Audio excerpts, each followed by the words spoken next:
Ahora duerme y cuando despiertes dejarás de ser una persona neurótica. A las 3 te despertaré.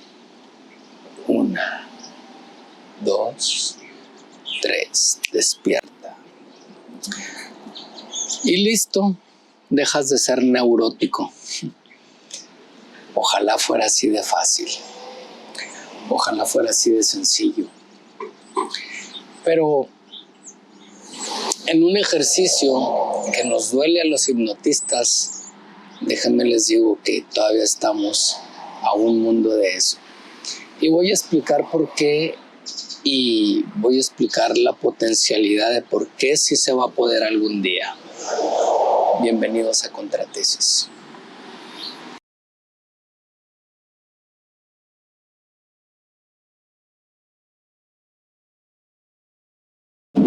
Para poner en claro en qué nivel está la hipnosis y en qué posición está esta, es importante poner 3 niveles. Voy a hacer uso de una analogía de, digamos, la iluminación eléctrica de un edificio, o la iluminación en general de un edificio, en donde la misma iluminación son las conductas y donde los hipnotistas tenemos acceso a ello. Y es tan sencillo como está iluminado o no está iluminado, y cuando no está iluminado, pues podemos cambiar los focos, por así decirlo.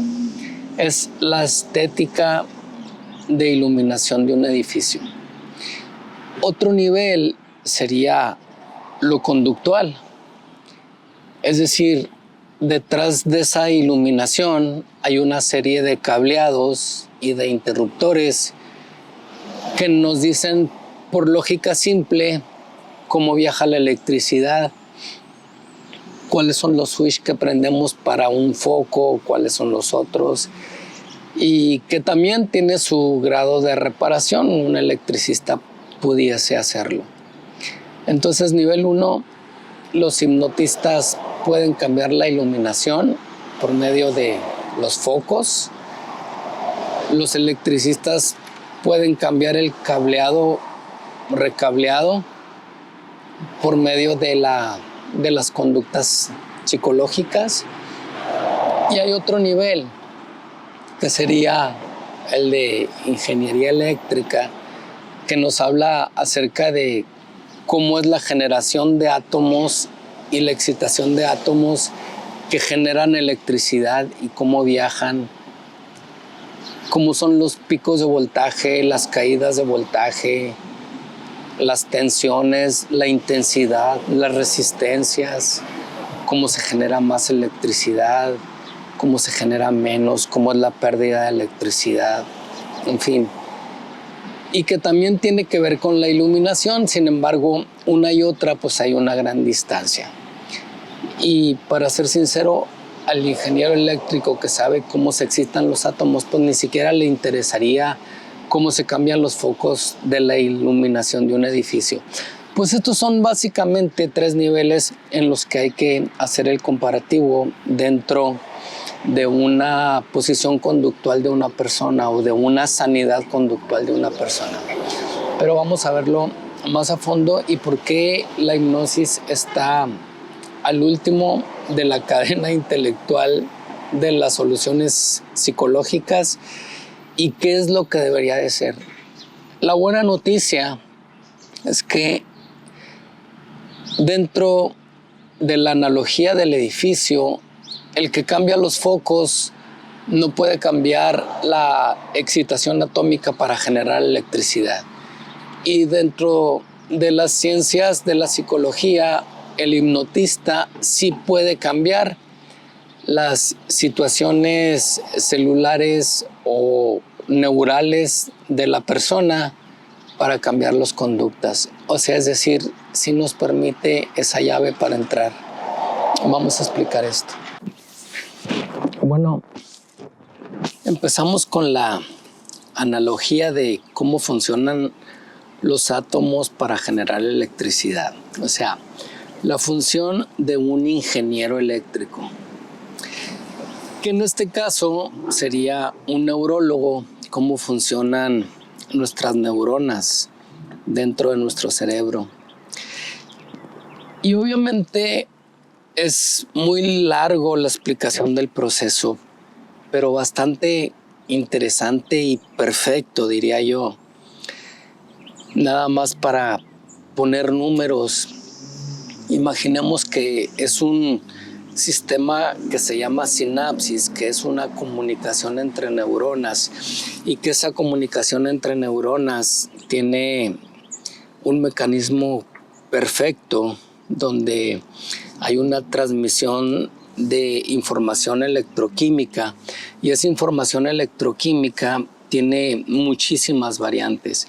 O sea, no es nada más así por automático la transmisión energética y que se convierte en química, sino que hay una serie de parámetros que por alguna razón las neuronas determinan como si tuvieran pensamiento propio, y determinan porque es una serie de ionizaciones de potasio, de sodio, de calcio en el caso inhibitorio. Entonces hacen un tipo de medición cuando se ionizan estas cargas y pasan a través de una neurona a otra por medio de una dendrita y un axón, donde dejan un espacio en medio. Y esta información no es nada más así al azar o con cierto algoritmo, sino que sí tiene cierto grado de pensamiento molecular, por decirlo de alguna forma.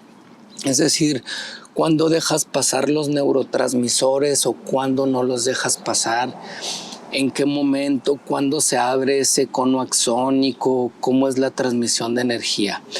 En fin, lo que quiero decir es que es todo un mundo de una mecánica química, si me permiten la expresión, para determinar cómo es esa transmisión de información. Bueno, pues así funciona nuestro pensamiento, así funciona con esta serie de transmisión informática que es neuronal. Y nada más para darnos una idea, imaginemos si hay 100,000 millones de neuronas en nuestro cerebro, y cada neurona realiza decenas, si no es que hasta centenas de operaciones sinápticas. Entonces se calcula que hay más o menos 500 billones de operaciones sinápticas en milisegundos. Es decir, 500 millones de veces hacen esa operación. Y no es así por automático. Tiene ciertos parámetros métricos y que tienen que ver y que siempre se relacionan con el reflejo de conductas. Es decir, no hay otra manera de que funcione nuestro cerebro, nuestras conductas, si no es que a través de este proceso. No hay otro, no existe. Entonces, bueno, sí involucra obviamente la neuroquímica, pero también involucra el estudio de las conductas, o sea, apelando a lo que decía el doctor Paul MacLean acerca de esos tres cerebros: el cognitivo, o sea, el neocórtex, el límbico, el que nos da las emociones, y el reptiliano, el que es instintivo, el que es reactivo, el que nos ha mantenido vivos durante todo este tiempo a nosotros los seres humanos. Entonces esas dos etapas, y vuelvo a la analogía del edificio, el ingeniero eléctrico que sabe cómo funcionan los electrones, la persona que cura conductas psicológicas, que es apelando a la funcionalidad del cerebro, los tres cerebros, el cognitivo, el límbico y el reptiliano. Pero también estamos los hipnotistas, los que cambiamos los focos, pues. Y como dije al principio, la buena noticia es que sí, cambiar focos te altera o te puede alterar también la el funcionamiento de los átomos, en el caso de la electricidad, bueno, pues es lo mismo.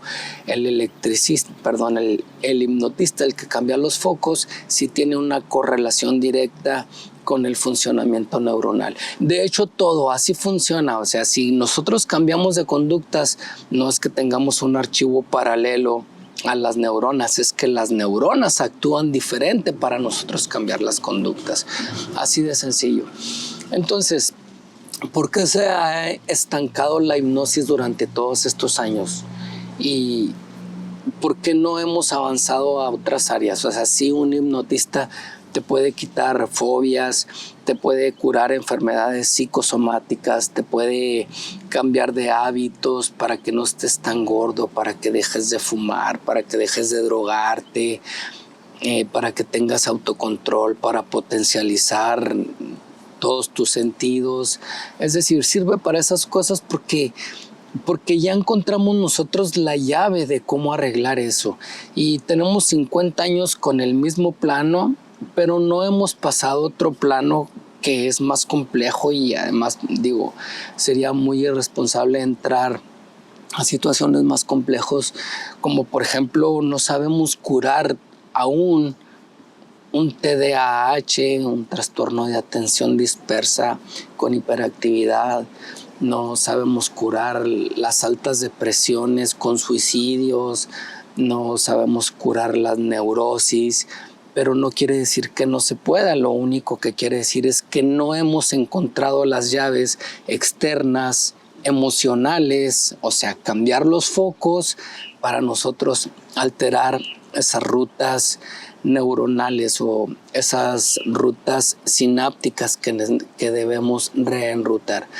Lo que quiere decir esto es que sí estamos en una posición muy atrasada los hipnotistas, y obviamente al neurólogo no le interesa nada de lo que piense la hipnosis, y el psicólogo más o menos a veces se asoma dentro de la hipnosis, o inversamente el hipnotista a veces se asoma en las ciencias de la psicología, pero no hay ese consenso que nos permita encontrar las llaves precisas para nosotros aprender a reenrutar esa información o esa transmisión sináptica para tener buenos resultados.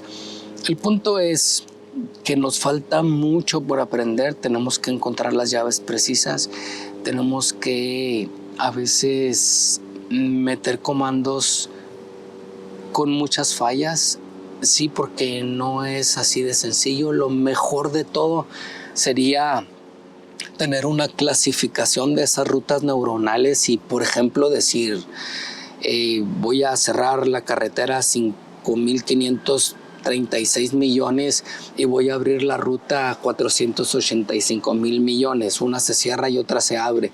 Una te quita la angustia y otra te da la felicidad.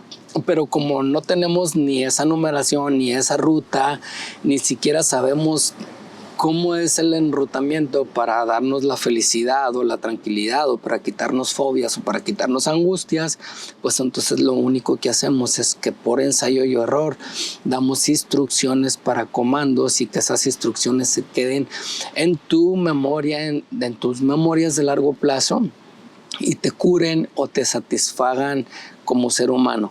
Es decir, en pocas palabras, a los hipnotistas nos falta mucho por aprender cuáles son las llaves que hacen el reenrutamiento de esa información, aplicarla y que se quede en los comandos de largo plazo. Es una tarea larga, es una tarea constante, pero tenemos que lograrlo. Es muy joven todavía el hipnotismo, tiene por ahí de 50, 60 años haciéndolo seriamente, pero estamos todavía iniciando, y estoy seguro que en algún momento sí va a haber ese consenso entre estas tres líneas: la neuronal, la conductual psicológica y el hipnotismo. El hipnotismo es una buena herramienta que no es invasiva, no te mete fármacos, y además no es tan peligroso. Entonces, ojalá algún día estemos en niveles adecuados. Nos agradezco nuevamente la creatividad y profesionalismo de Karina Ibarra, Yo soy Gabriel Castañón y te espero la siguiente semana. Recuerda darle like, suscribirte y compartir este canal. Gracias.